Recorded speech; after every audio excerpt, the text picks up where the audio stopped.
అందరికీ నమస్కారం. ముందుగా జై శ్రీరామ్ అని కామెంట్ పెట్టి లైక్ చేసి మా ఛానల్ని సపోర్ట్ చేయండి ఫ్రెండ్స్. హిందువులు జరుపుకునే ముఖ్యమైన పండుగలలో శ్రీరామనవమి ఒకటి. ప్రతి సంవత్సరం చైత్ర శుద్ధ నవమి నాడు శ్రీరామనవమి పండుగ వస్తుంది. పునర్వసు నక్షత్రపు కర్కాటక లగ్నంలో సరిగ్గా అభిజిత్ ముహూర్తంలో అంటే మధ్యాహ్నం 12 గంటలకు శ్రీరాముడు జన్మించాడు. శ్రీరాముడు జన్మించిన రోజున శ్రీరామనవమి పండుగను జరుపుకుంటారు. అలాగే సీతారాముల కళ్యాణం కూడా ఈ రోజునే జరిగిందట. ఈ సంవత్సరం శ్రీరామనవమి ఎప్పుడు వచ్చింది?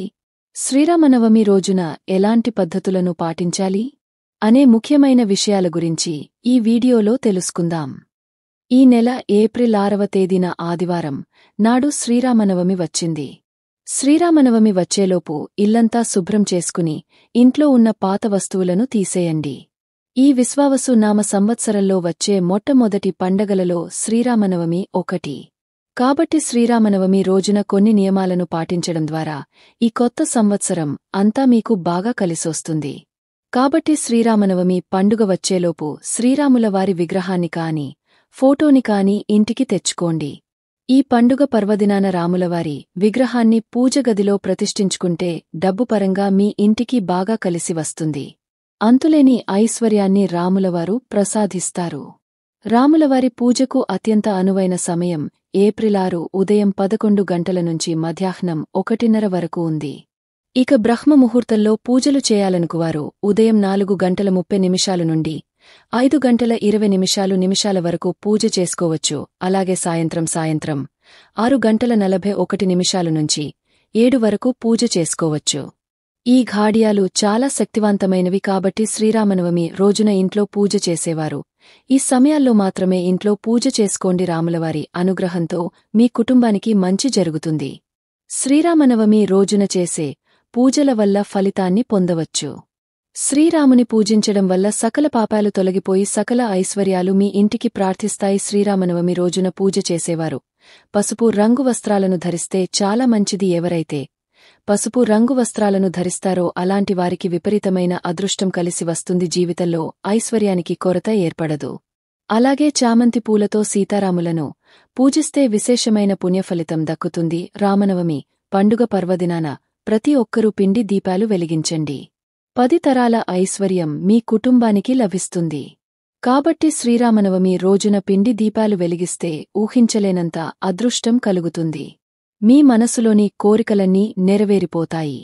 శ్రీరాములవారికి అత్యంత ఇష్టమైన వాటిలో తులసి దళాలు ఒకటి. కాబట్టి ఇంట్లో పూజ చేసేటప్పుడు మీ పూజగదిలో కొన్ని తులసి దళాలను పెట్టుకోండి. వీటితో పూజిస్తే మీ ఇంటికి అఖండ కుబేర రాజయోగం కలుగుతుంది.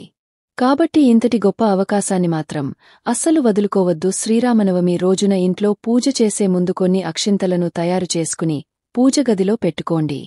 ఈ అక్షింతలకు ఎంతో దైవశక్తి ఉంటుంది. కాబట్టి మీ కుటుంబం అంతా అక్షింతలను వేసుకుని రాములవారికి నమస్కారం చేసుకుంటే ఈ సంవత్సరమంతా మీకు బాగా కలిసొస్తుంది. తమలపాకులు ధనాన్ని ఆకర్షిస్తాయి. కాబట్టి ఈ శ్రీరామనవమి పండుగ నాడు 5 తమలపాకులను తీసుకుని వాటిపైన గంధంతో శ్రీరామ అని రాసి మీ పూజగదిలో పెట్టుకోండి. మీ ఇంటికున్న దరిద్రం మొత్తం తొలగిపోయి మీ ఇంట్లోకి ధనలక్ష్మీదేవి అడుగుపెడుతుంది. పూజలో నైవేద్యంగా వడపప్పు అలాగే బెల్లం పానకాన్ని నివేదించాలి. అయితే నైవేద్యానికి పానకాన్ని తయారు చేసేటప్పుడు అందులో కొన్ని తులసి దళాలను వేయండి. ఈ పానకాన్ని ప్రసాదంగా స్వీకరిస్తే ఈ సంవత్సరం అంతా ఎలాంటి అనారోగ్య సమస్యలు రాకుండా ఆయురారోగ్యాలతో అష్టైశ్వర్యాలతో జీవిస్తారు. ఈ రోజు ఉపవాసం చేసేవారు ఒక పూట మాత్రమే భోజనం చేయాలి. ఈ రోజున చేసే ఉపవాసాలకు అనంతకోటి పుణ్యఫలితాన్ని పొందవచ్చు. ఈ రోజున రామాయణం చదివిన రామాయణాన్ని విన్నాసరే రాములవారి సంపూర్ణ అనుగ్రహం లభిస్తుంది. సీతారాముల కళ్యాణాన్ని నిర్వహిస్తారు. కాబట్టి సీతారాముల కళ్యాణంలో ఉపయోగించే అక్షింతలను తలపైన చల్లుకుంటే వివాహం కాని వారికి త్వరగా వివాహం అవుతుంది. శ్రీరామనవమి ఆదివారం వచ్చింది కాబట్టి ఈ పండుగ పర్వదినాన ఉదయం స్నానం చేసి సూర్య భగవానుడికి నమస్కారం చేసుకుని అర్ఘ్యం సమర్పిస్తే జాతక దోషాలన్నీ తొలగిపోయి విపరీతమైన ఐశ్వర్యం కలిసొస్తుంది. ఈ సంవత్సరం అంత డబ్బు కొరత ఏర్పడకుండా ఉంటుంది. శ్రీరామనవమి రోజున చేసే దానాలకు ఎంతో పుణ్య ఫలితం లభిస్తుంది. మీకు ఈ వీడియో నచ్చితే తప్పకుండా లైక్ చేసి షేర్ చేయండి. మరిన్ని మంచి వీడియోస్ కోసం మా ఛానల్ని సబ్స్క్రైబ్ చేయండి. ధన్యవాదాలు.